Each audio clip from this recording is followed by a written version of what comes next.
I wasn't there when Blanche and Virgil received the phone call. But decades later, when they told me about it, it still seemed surreal. It was like something that you would see on a TV program or watching a movie. It wasn't something that happened to normal people or to anybody that you know or even to you.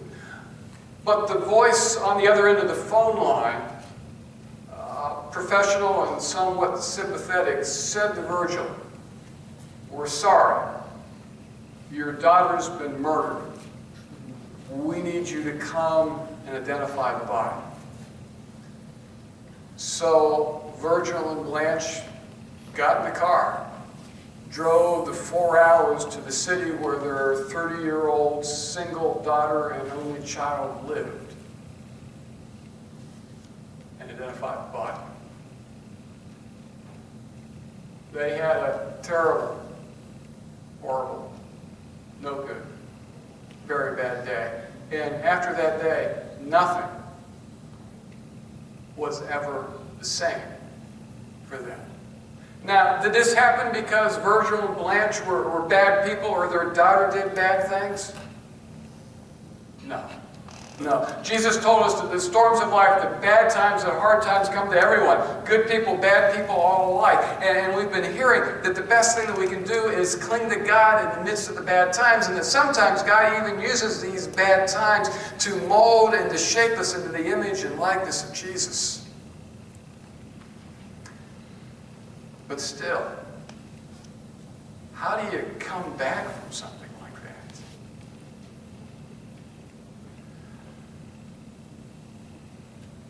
There was no robbery, no assault.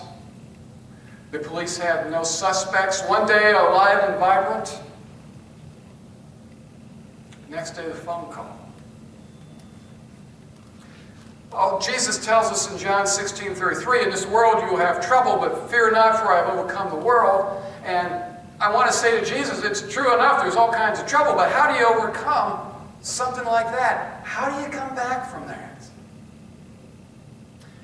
And it's the same question that Joseph was asking in Pharaoh's prison as the door closed behind him and he had another night to lay on the prison cot and to stare into the darkness and wonder what had happened to his life.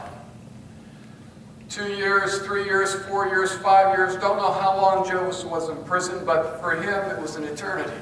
And in the darkness, the thing that was the most vivid was the dreams, a couple of dreams that he had when he was a teenager about how the sun and the moon and his mother and father and all of his brothers and sisters were bowed down before him. But there in the darkness, those dreams mocked him because there was nobody that was bowing down before that prisoner. Only two things seemed real in Joseph's life. One was all of the disasters that had happened to him. Being sold by the brothers who hated him into slavery.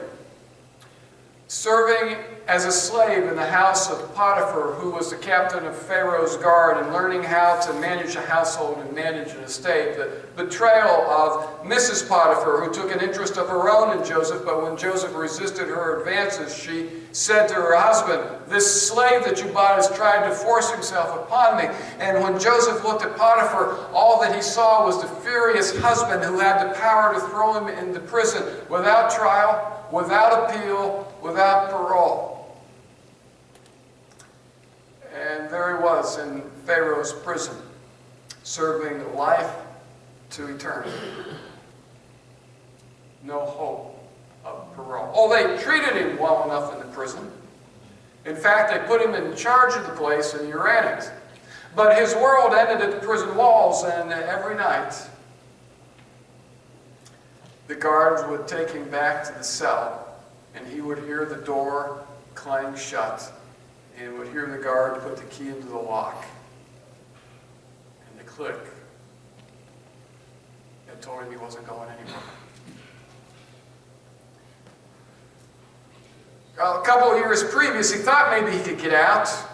Two of Pharaoh's household servants wound up in prison. Joseph befriended them. The two men had a dream, and God gave Joseph the interpretation for the dream, and the dream for the one man meant that he was going to be executed, and the dream for the other man meant he was going to be returned to his position. And as Joseph explained the dreams, they came to pass just as he said they would. The one man was executed, and as the other man was leaving prison to go back to Pharaoh's service, Joseph said to him, "Remember me to Pharaoh." The servant said, "It's the least I can do." Well, as the days went by, it appeared that the servant didn't even do the least that he could for Joseph. Reality of the disasters. His life from 17 to 30 was one disaster after another. The other reality for Joseph was that even in the midst of all the disasters, somehow God was with him. And he knew that God was with him, but it didn't make sense. The dreams, the disasters, God was with him. Nothing made sense. None of those three things went with the other. And in the darkness, Joseph wondered, how does one recover? And is there recovery from something like this?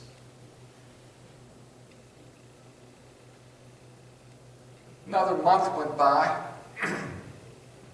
In the morning, the prison guard came to the prison as usual, key into the lock, unclicked it, the door swung open, and the guard said to Joseph, "Get yourself cleaned up, you're going to Pharaoh today." Pharaoh had had a couple of dreams, and nobody in the royal court could interpret the dreams, and the one servant of Pharaoh said to Pharaoh, "There's this guy in prison that can interpret dreams. I bet he can interpret yours." So Pharaoh sent for Joseph. Joseph found himself facing Pharaoh, and Pharaoh said, "Can you interpret my dreams?" And Joseph said, "No, only God can interpret dreams, but if you would tell me, I am sure God will reveal to me what it is they mean." So Pharaoh shared with Joseph the two dreams, and as Pharaoh spoke, God made plain to Joseph what the dreams were about. There were going to be 7 good years of abundance, followed by 7 bad years of severe famine throughout the land. Joseph told that to Pharaoh. Then he said to Pharaoh, what would be a good idea to do would be to appoint commissioners to save 1/5 of the harvest each of the 7 good years so that there's food in the land during the 7 bad years. Pharaoh was so struck with Joseph's demeanor, Joseph's insight, Joseph's wisdom, Joseph's grasp of the problem, that Pharaoh decided to put Joseph in charge of the effort. So Joseph found himself in charge of collecting 1/5 of the year's harvest. In addition to that, Pharaoh put Joseph in charge of everything in Egypt. Joseph became the number 2 man in the world's reigning superpower. The only man in the world who had more power than Joseph was Pharaoh. And soon all Egypt was bowing before Joseph. And events unfolded as Joseph foretold. There was 7 wonderful years of record harvest, one year more than the next. And each year Joseph stored away 1/5 of those harvests, and then the bottom fell out, disaster struck, the rains didn't come, famine. And people in Egypt were coming to Joseph for food, and not just in Egypt, because the famine struck the whole ancient world. And people from other lands and nations were coming because they heard there was food in Egypt, and Joseph was feeding the world. And soon the famine struck the land of Canaan, where Joseph's family lived. And old Jacob, his father, said to Joseph's brothers, "I hear that there's food in Egypt. Go down and buy some for us." So all of Joseph's brothers traveled to Egypt. Joseph saw them, he recognized them, and he gave orders for them to be brought before him. They were brought before him. The brothers didn't recognize Joseph, whom they had sold into slavery all those years earlier. All they saw was the number 2 man in Egypt who held the fate of their lives in his hands, and they bowed before him. Joseph gave them food, and through a series of high family drama, Joseph revealed himself to them and the whole family, the brothers and all of their flocks and herds and wives and children, and old Jacob, the patriarch, moved to Egypt, where there was food. And when Jacob looked upon the face of Joseph, his favorite child, whom he thought had been dead all these years, he was overcome. Overcome with emotion. And as the family got settled in the choicest land in Egypt, it wasn't long after that that old Jacob died. The brothers who sold Joseph into slavery were waiting for the other shoe to drop, and they were convinced that now that their father had died, Joseph would take his revenge. And when Joseph heard this was what they were thinking, he sent for them. Joseph's story you can find there in Genesis 29 through 50. Joseph sent for them, and this is what he said. Don't be afraid. Am I in the place of God? You intended to harm me, but God intended it for good to accomplish what is now being done, the saving of many lives. So then, don't be afraid. I will provide for you and your children. And he reassured them and spoke kindly to them. Did you see what God did there? What you intended for harm, God intended for good. In the 80s, there was a song about making love out of nothing at all. That's impressive, to make love out of nothing at all. But what's even more impressive is to make love out of hate. To bring blessing out of curse. To create good out of bad. And that's what God did for Joseph. All the harm that was sent Joseph's way, all those years of disaster, the being sold into slavery, the being a slave under Potiphar, all that was preparing Joseph for what was to come. The betrayal by Potiphar's wife, the time in the prison, the meeting of Pharaoh's servants, all of that was preparing for what was to come. For God was going to use Joseph to save the world. And it was those events that Joseph went through that set him up, gave him the skills, put him in position, and created the character within him that he would need in order to do what it was God wanted him to accomplish. And through that, Joseph was able to save the lives of the people in Egypt, the lives of people, countless people from across the world, and the lives of his own family. The lives of his own family. You remember Joseph's great-grandfather, Joseph, Jacob, Isaac, Abraham. Abraham was the one who had the promise from God that said, leave the land that you and your family live in, go to the place that I will show you, and I will give you a son, and through you I will bless all the families of the earth. Now, these generations later, that promise is in danger because there's no food. And so Joseph was put in place not only to save the Egyptians, not only to save the folks who are in other parts of the world, but to save Abraham's family, through whom God has decided to bless the world. And it's not only food that God sent Joseph up to save, but it's also Joseph's own family, because Joseph's own family had this dysfunction of favoritism, lies, and deceit. It was there with Abraham, Sarah, Hagar, and their children, Isaac and Ishmael, and it continued into the next generation as Isaac and Rebekah married and raised their children, Jacob and Esau, and it continued into Jacob and into his family with all of his kids, and the deceit and the lies that the brothers of Joseph practiced got the family into trouble more times than once, and ended up with Joseph being sold into slavery to Egypt. Now, you can't build a family on favoritism, lies, and deceit. You can't create a nation on favoritism, lies, and deceit. And you can't bless all the peoples of the earth through favoritism, lies, and deceit. And God used Joseph to break the cycle. As the brunt of all of the favoritism, lies, and deceits from the previous 3 generations descended on Joseph through the actions of his brothers, now, all these years later, what he offers in the face of the favoritism, lies, and deceit is forgiveness. He breaks the cycle. And you can build a family on forgiveness. And you can create a nation on forgiveness. And you can bring blessing to the world through forgiveness.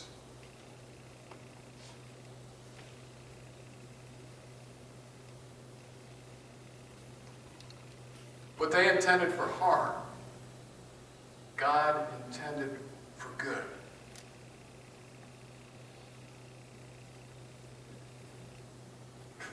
How do you recover from something that happened to Joseph? Well, you don't. You don't. God brings recovery. And you don't overcome it. God overcomes it for you through Jesus. It's what Paul wrote about in Romans 8:28. We know that in all things God works for the good of those who love him. You see, what God did in the life of Joseph was not an isolated event, but was an example of what God wants to do in the lives of everyone who will love him. If we love God, God will take the good, the bad, the evil, everything that happens to us, and work it for good. And use it in our lives to bring not only good to us, but good to the folks that we come in contact. We'll use it to bring blessing to us and blessing to the people with whom we come in contact. That's what happened with Jesus. Remember? Remember? Betrayed, tried, beaten, crucified, dead, buried, stone rolled in front of the tomb. Innocent of it all. And how do you recover from something like that? You don't. How do you overcome something like that? You don't. But God raised Jesus from the dead. And Jesus ascended into heaven and sits at the right hand of God the Father Almighty, and there he is, Lord of Lords, King of Kings. And in his hand he holds the keys of hell and death. And he is the one who will be and who is the judge of all the earth. Through his suffering, God worked that for his good and seated him the highest place in the cosmos. And at the same time, used the terrible things that happened to Jesus to bring a blessing to all who will believe. For it is through his death and resurrection that we have the opportunity for salvation and for all that it means and for all that it brings. And in all things, God works for the good of those who love him. Now, hear what Paul is saying. It's not that all things are going to work out. It's not that everything's going to be okay. It's not that you just keep in there and you think positive and you have hope and you have faith and faith because the sun's going to come up tomorrow and everything's just going to be all right. That's not what Paul's saying. Because everything is not going to be all right. You see, in this world, bad stuff happens to us, and it goes into a death spiral, into a doom loop that we can't overcome, that we can't get through, that we can't recover from on our own. And it's only the action of God that changes the direction of things. And God will change the direction of things for all those who love him, will reverse the death spiral, will stop the doom loop, will bring good out of it, create good, and bring blessing to those who love him. To those who love him. To people like you and me who love him. Now, Virgil and Blanche identified their daughter. They said that the weirdest part about the whole ordeal was going back to her apartment and gathering up all of her belongings and taking them home. And they mourned their daughter. They grieved their daughter. They cried and they wept until there were no more tears, and they cried some more. And they found their way to a support group for parents of murdered children. And they began to get help, and they got some support, and God began to work recovery in their lives. Virgil and Blanche then became the leaders of that group, and for 25 years, they led that support group for other parents of murdered children. And they said it was the only thing that brought meaning and sense into our lives. We were amazed that God could use our pain, that God could use our suffering, that God could use our journey through this to help other people. God gave us a future and a hope through the help that we were able to give other people. And through the help that we gave other people, they were able to get a future and a hope. And they said when we lost our child, we thought our chance for a family was over. But even though we missed our daughter, it was her death that gave us a family. Because through the years, the people that went through their support group became their children and their grandchildren. They say, we miss our daughter. But we have this huge family now that her death made possible, that we would never have had otherwise. In all things, God works for the good of those who love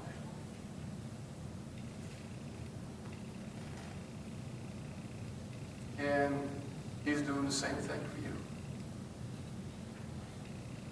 You love Him. You hang on to Him. Whatever it is that has happened, whatever it is that you're going through, whatever it is that you don't understand, whatever it is that doesn't make sense, whatever it is you seem like there's no recovery for, you hang on to God, because He is the recovery. He is the way through. He is the one that will take the bad, make it good, and use it to bring blessing to a whole bunch of folks you may not even know. Even though it's a terrible, horrible, very bad, no good day, you hang on to God and keep loving Him, because that's the only hope. That's the only hope. Let's pray. Our Father, when the crises and the tragedies and the bad times befall us, we want to cry out to you, why? We want to say, how come? We want you to change things right then. We want you to undo what it is that's been done. And sometimes we get angry with you, and we want you to go away and leave us alone. But Father, please don't let go of us. In our weakness, hang on to us. And please grow our love for you. Please grow our love for you. In these moments of silence, tell God once again that you love Him.